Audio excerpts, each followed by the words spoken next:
우리 지난주 말씀을 한번 복습하도록 하겠습니다. 요한복음 1장 12절 말씀이었습니다. 여러분 기억하십니까? 영접하는 자, 곧 그 이름을 믿는 자들에게는 누구의 자녀? 하나님의 자녀가 되는 권세를 주셨으니. 아멘. 거듭남이라는 것, 예수님을 믿는다는 것, 영접한다는 것, 이 모든 말은 다 같은 의미를 가지고 있다고 말씀드렸습니다. 우리가 하나님의 자녀가 되는 것은 나의 공로가 있다 없다? 없다. 나는 0.00001%도 공로가 없어요. 그냥 우리 예수님께서 다 하신 거예요. 십자가에서 다 이루신 사건, 그것을 우리에게 보여주시면서 예수님만 믿으래요. 그 예수님을 나의 구세주로 모시기만 하면 된대요. 여러분, 예수님을 믿는데 여러분이 지불한 게 아무것도 없어요. 또 믿음조차도 하나님께서 우리에게 허락해 주셨기 때문이 그렇습니다. 우리 하나님의 자녀가 되는 것은 어떻게 된다고요? 오직 믿음으로, 오직 은혜로. 할렐루야. 아멘. 그렇게 하나님의 자녀가 된 우리들에게 하나님께서 첫 번째 요구하시는 게 있어요. 뭐냐면은 오늘 이과의 제목이에요. 죄로부터 회개예요. 죄로부터 회개. 하나님의 자녀가 된 우리들에게 예수님께서 지금 예수님을 따르는 제자들을 향하여서 이렇게 말씀하시죠. 오늘 본문 읽었던 마태복음 4장 17절 말씀에 회개하라 그래요. 회개하라. 회개하라. 천국이 가까이 왔다. 그럽니다. 여러분, 회개라는 말의 의미가 어떤 뜻이냐면은 돌이킨다 라는 뜻이에요. 뭐라고요? 돌이킨다. 운전을 하고 가다가 길을 잘못 들었어요. 그럼 어떻게 해야 돼요? 다시 돌아가야 돼요. 맞아요. 100점 만점에 100점. 운전도 안 하는데 어떻게 그렇게 잘하실까? 여러분, 돌아가려면 어떻게 돌아가야 돼요? 유턴. 그렇죠. 유턴 자리에 가서 턴하는 거예요. 돌아가요. 이 회개는요, 그와 같아요. 돌아가는 거예요. 누구에게로 돌아갈까요? 하나님께로 돌아가는 거예요. 하나님께서 원하시는 생각, 하나님께서 원하시는 뜻, 하나님께서 원하시는 방향으로 돌아가는 거예요. 이게 돌이킨다, 회개를 말하는 거예요. 그러면 여기서 문제를 하나 내도록 할게요. 회개는 예수 믿는 사람에게 원합니까? 아니면 예수 믿지 않는 사람들에게 원합니까? 하나님께서 누구에게 원하시는 거예요? 회개하라 했을 때 누구에게? 모든 사람을 향해서 말씀을 하시지만 누가 들어요? 예수 믿는 사람, 내가 듣는 거예요. 예수 믿는 사람들은 회개하라는 말에 마음의 찔림을 받아요. 양심의 가책이라고도 말할 수 있고. 그래서 이 대상자, 회개할 것을 요구하고 있는 대상자는 바로 하나님의 자녀인 우리예요. 세상 사람들을 향해서 회개하라 하지 않아요. 먼저 예수를 믿으라고 하지. 여러분 집집마다 룰이 있어요. 자녀들을 키우는 집들은 물론 이제 그런 룰이 자녀들이 다 출가해가지고 없는 집도 있겠지만은 이런 룰이 있어요. 청소년 자녀를 키우는 부모님들은요, 통금 시간이라는 걸 정해놔요. 토요일 날 친구를 만나러 가서 즐겁게 놀아. 괜찮아? 허락해줘. 그런데 몇 시까지 들어와야 돼?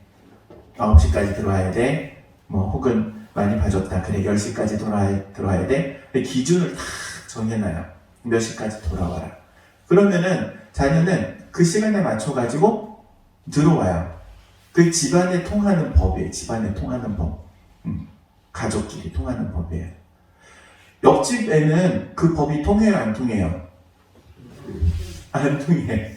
옆집은 옆집에서 알아서 하는 거예요. 옆집 아이가 11시에 집에 들어갔다고 해가지고 저한테 와가지고 옆집 아저씨 저한테 제가 잘못했습니다. 이해가 됩니까? 이해가 안 되는 상황인 거죠. 잘못했다고 말할 필요도 없어. 왜냐하면 그 집 기준이 아니니까. 하나님의 자녀에게는 하나님의 자녀에게 요구하는 하나님의 기준이 있는 거예요. 그리고 그 기준에 도달하지 못했을 때 뭐 하는 거예요? 회개하는 거예요. 돌이키는 거예요. 그 기준에 맞추기 위해서. 그래서 회개는요, 믿는 사람이 한다, 믿지 않는 사람이 한다. 누가 한다? 믿는 사람이 하는 게 회개예요. 진짜 회개는. 여러분, 그런데 믿지 않고도 회개 가능합니까? 믿지 않는 사람들 회개 가능해요? 불가능해요. 왜냐하면 그들의 기준은 무엇이기 때문에? 도덕, 윤리, 혹은 법, 이런 게 기준이기 때문에 그래요. 진정한 회개의 기준은 하나님의 기준이에요. 그 하나님의 기준에 맞추기 위해서 돌이키는 게 회개이기 때문에 일반적으로 사람들이, 보통 세상 사람들이 내가 잘못했구나 라고 생각하고 돌이키는 것을 회개라고 하지는 않는다는 거예요. 이해되시죠? 하나님께서 요구하시는 회개는 하나님의 기준에 도달하기 위해서 돌이키는 게 회개다, 이렇게 말할 수 있는 거예요. 그러면 회개하려면은 첫 번째 반드시 필수 조건이 있어요. 뭘까요? 회개를 하기 위해서 가장 필요한 거, 첫 번째, 어떤 한 가지 조건이 충족이 돼야 회개가 돼요. 그게 뭘까요? 내가 무엇을 잘못했는지 알아야 하는 거예요. 내가 무엇을 잘못했는지 모르면 회개해요, 못해요? 못하는 거예요. 그래서 하나님의 말씀을 우리가 항상 곁에 두고 가까이 읽고 공부하고 암송하고 묵상하고 연구해야 할 이유가 바로 여기에 있는 거예요. 하나님이 제시하는 그 기준을 깨달아 알고 그 기준에 맞춰 살아가기 위해서. 우리 교재를 한번 볼게요. 진정한 회개. 이번에 보니까는 그림이 있어요. 한 사람은 죄를 향해서 그냥 직진이네. 그리고 두 번째 옆에 있는 사람은 돌아서 방향을 틀어서 어디 쪽으로 가고 있어요? 하나님 쪽으로 가고 있어요. 회개는 뭐예요? 하나님께로 돌아오는 거예요. 그러니까는 내가 생활 습관이 잘못됐으니까 고쳐야지, 이거 회개예요, 아니에요? 아니에요. 생활 습관, 물론 습관 중에 하나님께서 하지 말라고 하는 습관을 고친다면 회개일 거예요. 그러나 내가 가지고 있는 어떤 도덕적인 혹은 윤리적인 그리고 사회 규범적인 것을 기준으로 삼아서 바꿔야지, 이거는 회개라고 보기에는 어렵다. 회개는 누구를 향해서 돌이키는 거기 때문에? 하나님을 향해서 돌이키는 거기 때문에. 그래서 우리의 기준은 항상 뭐가 돼야 된다? 하나님. 예수 믿는 사람의 기준은 뭐가 돼야 된다? 하나님. 예수님의 말씀. 이게 기준이 돼야 된다. 그러면 세상의 기준과 하나님의 기준 중에 어떤 기준이 더 높을까요? 하나님 기준이 더 높아요. 그러니까 하나님 기준을 맞춰서 살면 세상 기준은 어차피 저촉될 일이 없어요. 거의. 하나님 기준에 맞춰서 살면. 그리고 이게 쉬운 일이에요? 어려운 일이에요? 어려운 일이에요? 진짜 어려운 일이에요? 예수 믿는 사람은요, 그 하나님의 기준에 맞춰서 사는 게 어려우면 신앙생활이 힘든 거예요. 그게 쉬워야 돼, 쉬워야 돼. 쉬울 수 있는 노하우를 하나 알려드릴게요. 자, 이렇게 따라해 보도록 하겠습니다. 나는 죽었다. 나는 죽었다 하고 신앙생활을 하면 하나님의 뜻을 따라가는 게 어렵지 않아요. 그런데 내가 살아있으니까는 내가 내 생각이 살아있고 내 경험이 살아있고 내 의지가 살아있고 내가 살아있으니까는 하나님께로 돌이키는 게, 내가 하나님께 기준에, 하나님의 기준에 맞춰서 살아가는 게 힘들고 어려운 거예요. 우리 다시 한번 따라해 보도록 하겠습니다. 나는 죽었다. 여러분, 십자가에서 예수님께서 돌아가시잖아요. 그 예수님이 십자가에 돌아가실 때 우리도 함께 못 박혀 죽은 거예요. 내 의지가 그 안에서 죽은 거예요. 죽는 게 예수 믿는 거예요.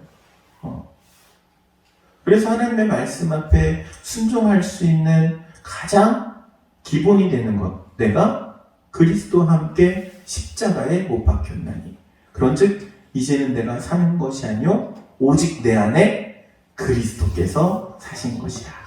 할렐루야. 아멘. 그렇게 살아가면은요, 고민할 게 줄어들어요. 난 고민할 게 그렇게 많지 않아요. 그런데 뭐가 살아있습니까? 내가 살아있으니까. 내가 살아있으니까 고민도 많이 하고요. 내가 살아있으니까 자존심 상하면은 멱살도 잡고 머리끄댕이도 잡고 그러는 거예요. 내가 죽으면은 머리끄댕이 잡으면 어떻게 해주라고요? 이렇게 잡혀줘라. 죽은 사람은 잡혀주는 거예요. 근데 살아있으니까 이거 못 잡혀줘. 으악! 뛰면서 내가 잡으려고 그래. 사랑하는 성도 여러분, 우리가 예수 믿는다는 것은요, 십자가에서 죽었다는 사실을 항상 기억하시기 바랍니다. 그러면 신앙생활이 즐거워요. 그리고 기뻐요. 오히려 그 가운데 하나님 주시는 은혜를 누릴 수 있어요. 그러면 우리는 여기서 한번 다시 생각해 봐야 될 게 있어요. 두 가지 길이 있어요. 죄의 길이 있고 하나님께 나가는 길. 죄의 길과 하나님께 나가는 길, 우리는 어디로 가야 된다고요? 하나님께 나가야 돼요. 하나님께 나아가기 위해서는 하나님의 말씀을 알아야 되기도 하지만 또 한 가지 죄란 무엇인가도 알아야 돼요. 그래야 그 길로 가지 않겠죠. 그렇지 않습니까? 죄를 알아야 그 죄에 대해서 우리가 분별하고 그리고 그것을 멀리할 수 있는 거죠. 그래서 이 죄가 무엇인가를 아는 것 너무나도 중요합니다. 오늘날 시대는 너무나도 혼미하고 혼탁해요. 색깔이 회백색과 같아요. 그래서 구분이 어려워요. 과거에는 백, 흑 해가지고 흑백이어가지고 구분하는 게 쉬웠어요. 뭐 아니면 도라고 그냥 이거면 이거 저거면 저거 딱 둘 중에 하나를 결정을 했는데 지금은 색깔이요 파스텔 톤이에요. 싹 다 섞어놨어. 그래가지고 이게 흰색도 아닌 것이 검정색도 아닌 것이 도대체 구분이 안 가요. 지금 이 시대가 그러고 이 세대가 그러고 이 세상이 그런 거예요. 그래서 죄를 구분하는 게 너무나도 중요해요. 여러분, 죄를 어떻게 구분할 수 있습니까? 어떻게 알 수 있어요? 죄를 구분하고 알 수 있는 것은요, 하나님의 말씀이 내 안에 들어와서 그 말씀을 통해 세상을 바라볼 때 죄가 구분이 되는 거예요. 분별이라고 하죠.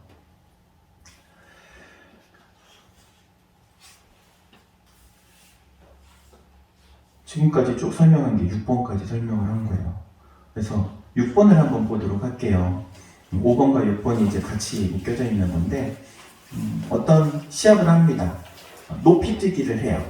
높이 뛰기를 하는데, 지금 선수를 선발하려고 해요. 본선 진출자를 가려서 뽑으려고 하는데, 이 3m를 넘어야지 선수로 뽑힐 수 있어요. 기준이 몇 미터? 3m. 자, 아슬아슬하게 그냥 못 미쳐가지고 한 0.0001mm 부족해가지고 살짝 걸려가지고 못 넘어갔어. 그러면 이 사람 뽑혀요, 안 뽑혀요? 아슬아슬했지만 떨어지는 거예요. 아슬아슬한 거는 의미가 없어. 그냥 뛰어 넘어가야 돼요. 하나님의 기준이 그래요.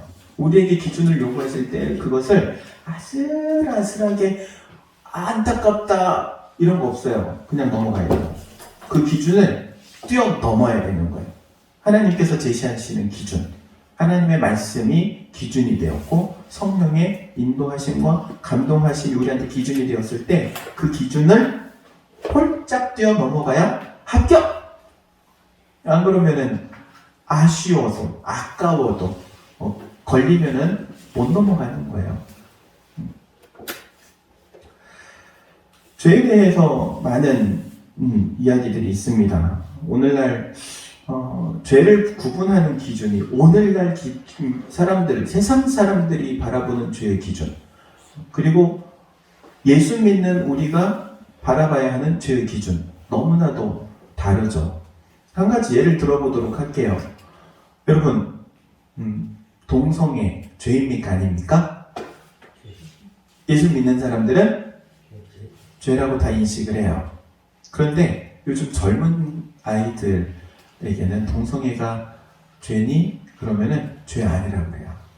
그럼 뭐라고 말하냐면은 개인적인 취향이고 인권을 존중해 주세요 이래요. 요즘 세상이 그래. 세상이 그래. 세상이. 더군다나 동성애는 죄다 그러고 가르치면은 그렇게 하면 안 된다고. 오히려 고소 고발을 당해. 세상이 그렇게 되었어요. 세상이 그래요. 요즘 세상이 그래요. 세상에서는 죄로 보지 않는데 하나님 말씀의 기준에는 죄래요. 그럼 우리는 무엇을 따라가야 돼요? 하나님의 말씀. 하나님의 말씀을, 그런데 동성애가 죄인지 아닌지 말씀을 모르면 기준이 세워져야 안 세워져요? 안 세워지는 거예요. 오늘날 그리스도인들, 많은 그리스도인들을 두고 설문조사를 했어요. 동성애에 대해서 어떻게 생각하느냐. 그런데 30%가 개인적인 취향이다. 그게 죄라고 말할 수 없다. 이런, 아니 세상 사람들을 향해서 조사한 게 아니고 기독교인들을 대상으로 조사를 했는데 그런 결과가 나온 거예요. 도대체 왜 그들은 그렇게 죄가 아니라고 생각했을까요? 하나님의 말씀을 모르니까. 하나님의 말씀인 기준을 아직 마음에 세우지 않아서 그게 죄인지 아닌지를 모르는 거예요. 우리가 성경을 계속 가까이 하고 읽어야 될 가장 큰 이유가 뭐냐면은 이 죄에 대한 기준을 똑바로 세우기 위해서예요. 그리고 그것을 바르게 세웠을 때 비로소 내가 잘못됐구나 하고 돌이킬 수 있기 때문에 그래요. 무지함도 죄라고 말해요. 그래서 무지함도 모르는 것도. 그런데 하나님께서는 우리에게 이미 성경을 주셨잖아요. 모를 수가 없어. 핑계를 댈 수가 없어. 왜냐하면 이미 성경책을 줬는데 내가 그것을 안 읽었기 때문에, 나의 영적 게으름으로 인해서 하나님의 말씀을 가까이 하지 않았기 때문에 모르는 게 문제인 거지. 누가 문제? 결국에는 내가 문제가 되는 거예요. 무지함조차도. 그렇기 때문에 여러분은 하나님의 말씀을 가까이 하고 하나님의 말씀을 항상 마음에 새길 수 있기를 바랍니다. 그러면 그 하나님의 말씀이 새겨지면 그게 기준이 되는 거예요. 기준이 잡혀서 신앙생활을 하면 하나님 기뻐하시는 거예요.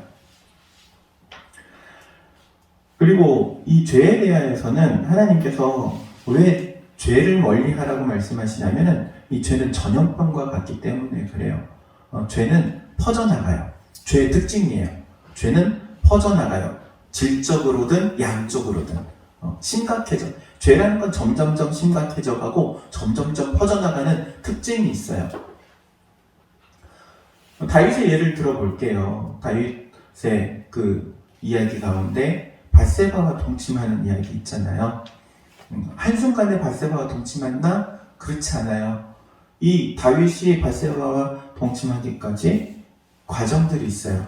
그런데 계기가 되는 사건이 있어요. 어떤 사건이냐면은 이 이스라엘 백성들이 이제 전쟁에 다 나가요. 전쟁을 하러, 암몬 족속이랑 전쟁하러 다 나가는데 이 다윗왕은 성에 있어요. 이스라엘 백성들을 끌고 나가서 전쟁을 치러야 될 왕이 다 이겨놓은 전쟁이니까 이제 니들이 알아서 해. 그리고 자기는 성 안에서 쉬고 있는 거예요. 다른 게 아니고 이거는 영적 나태함이라고 말할 수 있어요. 영적 나태함 플러스 그 다음 뭐 해요? 이 다윗왕이 성에서 이렇게 쉬고 저녁에 이렇게 있다가 한 여인을 발견하게 돼요.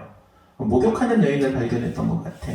그래서 그냥 봤으면 본 걸로 그냥 끝내면 좋았을 텐데 보고 와 이쁘니까는 한번 좀 직접 얼굴 좀 봐야겠다.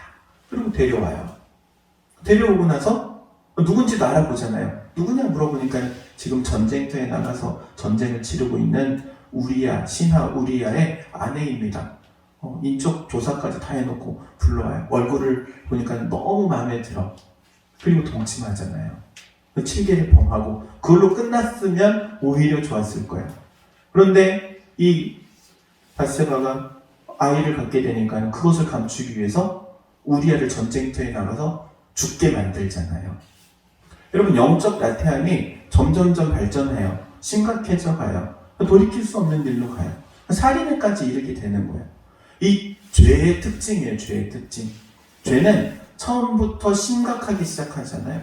아주 사소한 것으로, 아주 작은 것으로 에이 그 정도쯤이야 할 수 있지 할 만한 문제로 시작을 해요. 그런데 그것이 점점점 커져가고 깊어져 가는 거예요. 그래서 그 인생을 망치게 만들어요. 죄의 특징이에요. 그런데 과연 이 다윗이 몰라서 그랬을까? 여러분, 다윗이 몰랐을까요? 그것이 범죄인 것을? 알았어요. 알았음에도 불구하고 자신의 욕심을 채우기 위해서 하나님의 말씀을 거부한 거예요. 거부한 거예요. 알면서도 모르는 척. 그래도 다윗이 그래도 대단한 것은 나단 선지자가 꾸짖으니까는 돌이키잖아요. 하나님 앞에 회개하잖아요. 시편 6편에 보면은 침상이 젖도록 눈물을 흘렸다고 그래요. 그게 다윗이 하나님 앞에 회개하면서 흘린 눈물이에요. 침상이 젖을 정도로, 침대가 젖을 정도로 울면서 하나님 앞에 회개한 거잖아요. 어찌되었든 이렇게 이 죄를 멀리하기 위해서 하는 것이 바로 회개라는 거예요. 죄로부터 멀어지기 위해서. 그리고 그 죄로부터 멀어지기 위해서 첫 번째 선결 조건이 하나님의 말씀을 알아야 한다는 거예요. 하나님의 말씀이 나의 생각의 기준으로 딱 들어와 잡혀야 되는 거예요. 그러면은 이거는 죄구나, 이거는 아니구나를 구분하고 분별할 수 있는 거예요. 그래서 이 회개, 결국에는 죄로부터 돌이켜 누구에게로 가는 것? 하나님께로 가는 것. 하나님과 가까워지는 것.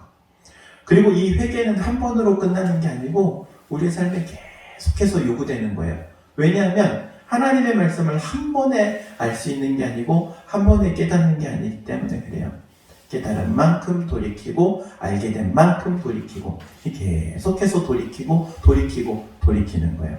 그래서 그렇게 돌이키는 전 과정을 뭐라고 말하냐? 좀 어려운 말로 이렇게 말합니다. 성화라. 뭐라고 한다고요?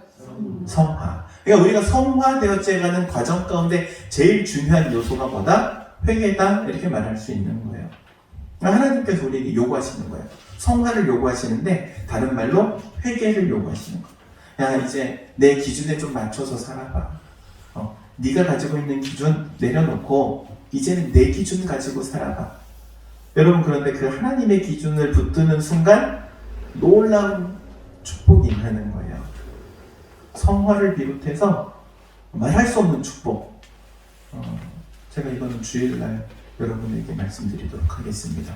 얼마나 놀라운 축복이 이 회개하는 자에게 주시는지. 여러분, 우리 당인교회 가운데, 우리 성도들 가운데 이러한 회개의 역사가 일어나고 회개의 삶을 살아가고 그래서 성화되어져 가는 은혜가 있기를 주의 이름으로 축원드립니다. 기도하도록 하겠습니다. 사랑과 은혜가 충만하신 하나님, 은혜를 구합니다.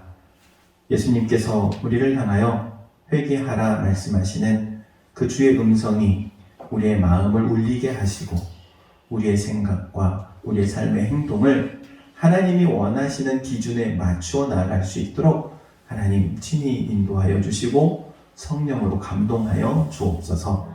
하나님의 은혜를 구합니다. 우리가 하나님의 기준에 이룰 수 있도록 하나님 항상 함께 하옵소서. 예수님의 이름으로 기도하옵나이다. 아멘.